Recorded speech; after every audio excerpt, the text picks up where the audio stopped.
Tensions between India and Canada are rising following the Canadian government's accusations that Indian government is allegedly involved in the killing of a Khalistan separatist movement. In a retaliatory move, India expelled a top Canadian diplomat just hours after Canada expelled New Delhi's. Jayne Codnita files this report. On Tuesday morning, the Canadian High Commissioner was summoned by the Indian Foreign Ministry and was informed about their decision to expel a senior Canadian diplomat based in India. According to the Indian Ministry of External Affairs, the Canadian diplomat has been asked to leave India within the next 5 days, and this decision reflected its growing concern at the interference of Canadian diplomats in their internal affairs and their involvement in anti-India activities. The Indian government's move comes after the Canadian government expelled Pavan Kumar Rai, the head of the Research and Analysis Wing, India's external intelligence agency. This escalated the tensions between both countries, but the person at the heart of the diplomatic dispute is Hardeep Singh Nijjar, who was murdered last June. Nijjar was a leader of the Khalistan separatist movement and a Canadian citizen. He is the chief of Khalistan Tiger Force, or KTF, a banned terrorist outfit said to be involved in several terror activities in India. Nijjar had moved to Canada in the late 1990s, and in July 2020, India declared him a terrorist, following his support for the Sikh homeland in the form of an independent Khalistan state. Indian security agencies said he was actively involved in recruiting and training people for KTF and was a part of the separatist outfit Sikhs for Justice, or SFJ, which held a Khalistan referendum on September 10. In 2022, India's counter-terrorism body, the National Investigation Agency, offered a reward of 1 million rupees for information that will lead to Nijjar's apprehension or arrest. This made Nijjar one of the most wanted terrorists in the said country. And on June 18 of this year, 2 unidentified gunmen shot Nijjar dead outside a Gurdwara in Surrey, British Columbia. It was Canadian Prime Minister Justin Trudeau who delivered an emergency address to lawmakers in Parliament on Monday to inform that the security agencies have been pursuing what he said were credible allegations of a potential link between agents of the Government of India and the killing of Nijjar in Canada. Over the past number of weeks, Canadian security agencies have been actively pursuing credible allegations of a potential link between agents of the Government of India and the killing of a Canadian citizen, Hardeep Singh Nijjar.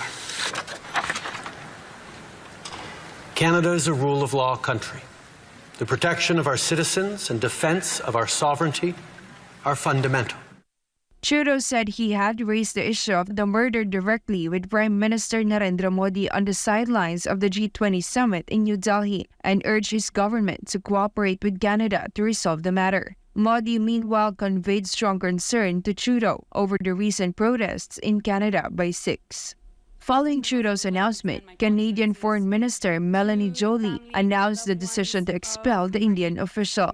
Meanwhile, India strongly rejected Canada's claims, calling it absurd.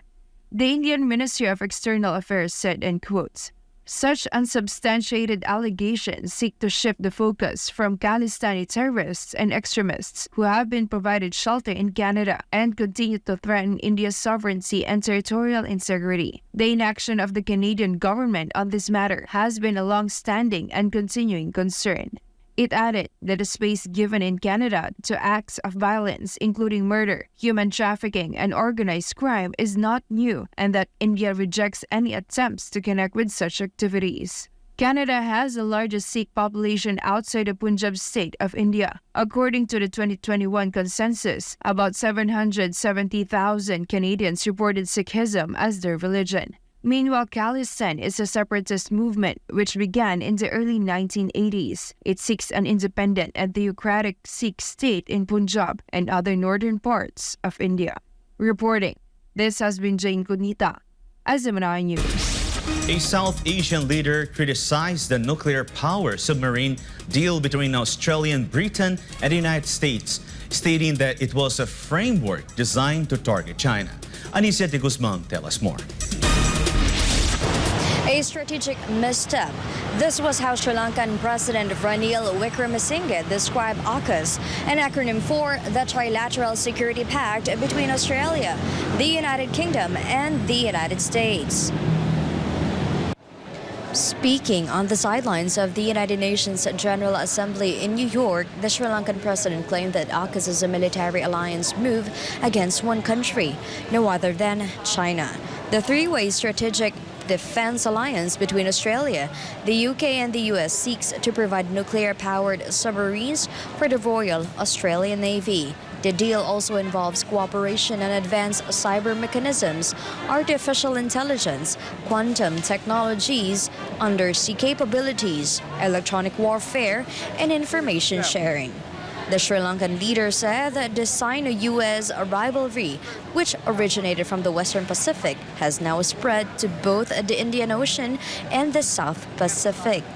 At the same time, the question remains on how the two dominant countries will divide their region of influence in Asia. He added that Sri Lanka wants to refrain from participating in the growing tensions between Washington and Beijing, and that his country would like to maintain good relations with both economic powerhouses. Meanwhile, China has accused the United Kingdom and the United States of attempting to transfer tons of weapons-grade, highly enriched uranium to their military ally, Australia, a non-nuclear weapon state.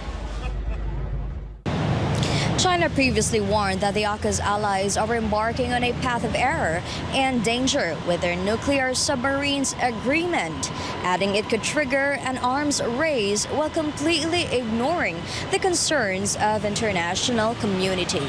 Di siya Nanisa de Guzman, arangan siya kontet mahanakon, SMN News, Pratetay, Sawadika. Australia's transition towards renewable energy sources has attracted foreign investors who want to take part on this ambitious milestone. Sasha Hasa reports. Australian Prime Minister Anthony Albanese shared his ambition for the country to be a future renewable energy superpower, as foreign investors see the potential behind this transition. Albanese outlined his government's plan to promote and accelerate Australia's transition towards renewable energy, along with plans to make it a future superpower in the said industry. According to the Prime Minister, the global shift towards clean energy is the country's most significant opportunity for growth and prosperity. Albanese also emphasized that solar energy will attract more capital than global oil production for the first time. Meanwhile, the sale of electric cars in Australia soared by 121% in the first half of the year compared to the same period in 2022, while the demand for electric vehicle battery materials will likely grow fivefold at the end of the decade. Moreover, stakeholders who attended the Australian Renewables Industry Summit in Canberra on Monday asked the Albanese government to allocate $100 billion over the next 10 years to boost jobs and reduce carbon emissions. An annual report published recently by the Commonwealth Scientific and Industrial Research Organisation and the Australian Energy Market Operator showed that renewable energy sources remain the cheapest, most reliable energy system and most cost-effective option for meeting Australia's electricity needs.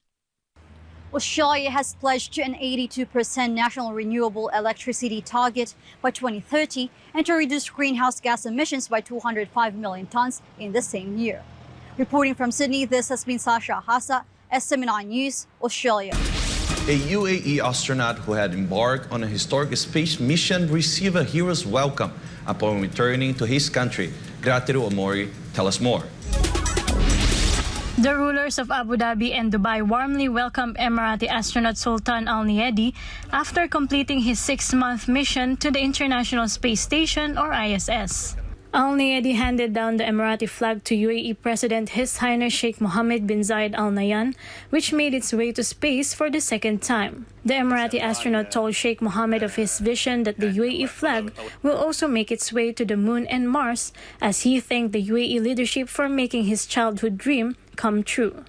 The father of 6 received warm greetings from his family and expressed his happiness for the grand welcome he had received.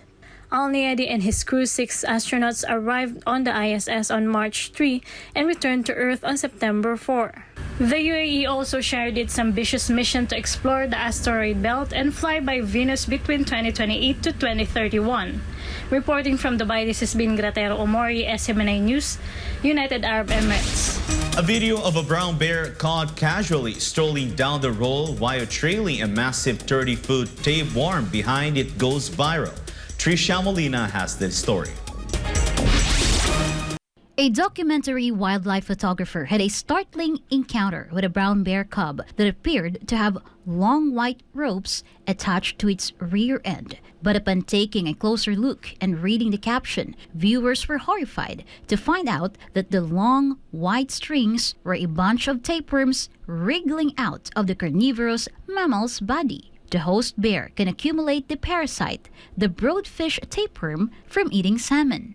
A tapeworm inside a bear can reach up to 9 meters or 30 feet. The video garnered over 20 million views within a few hours after posting. The unsettling video triggered a sense of shock and horror amongst viewers as they witnessed firsthand the reality of the life cycle of parasites and the actual condition of animals surviving in the wild. Another surprising fact is that humans can also become hosts for these parasites, wherein a 67-year-old Thai man excreted an 18-meter-long beef tapeworm, known scientifically as Tinea saginata, after getting dewormed in 2021. Reporting for Newsline World, this has been Trisha Molina, SMNI News.